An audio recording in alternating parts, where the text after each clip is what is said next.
Musicians, dancers, performing artists, your time has come to an end. It's time to retrain. Get on with it.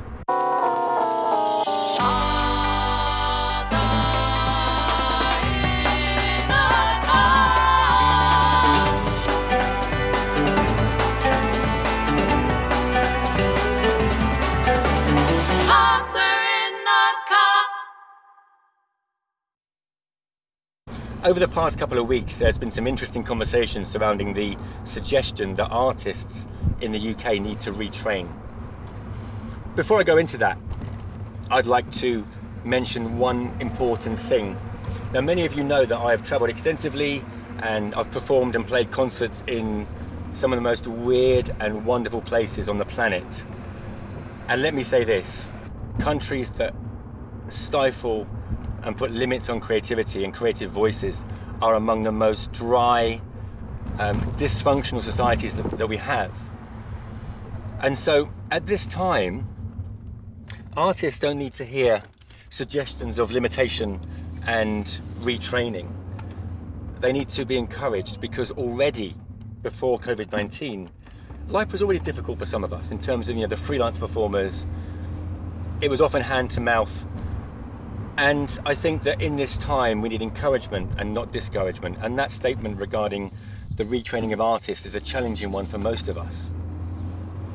Creative voices give us a lifeblood, a sense of vision for the future, a sense of hope. And right now, we're living in various types of lockdowns where many of us are turning to online resources to give us a sense of hope.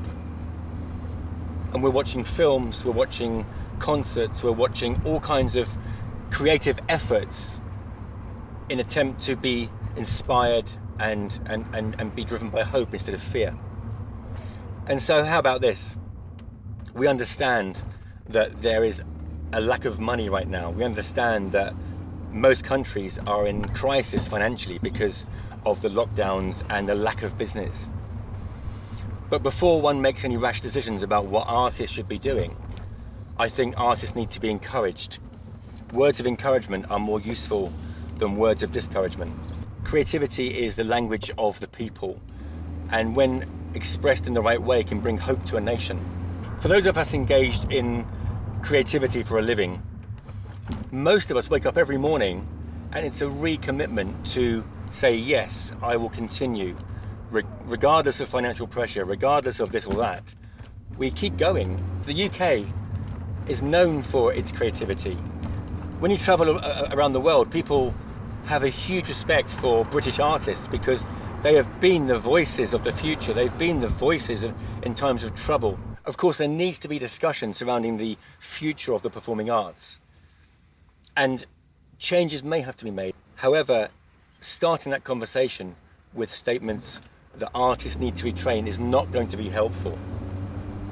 Starting a conversation with grace, hope and encouragement is the way forward. So let's hear something which encourages us to stay engaged with our professions, to stay engaged with our dreaming, to stay engaged with moving people into thinking new things and dreaming new dreams. Let's not discourage the hope seekers and the hope givers to stop.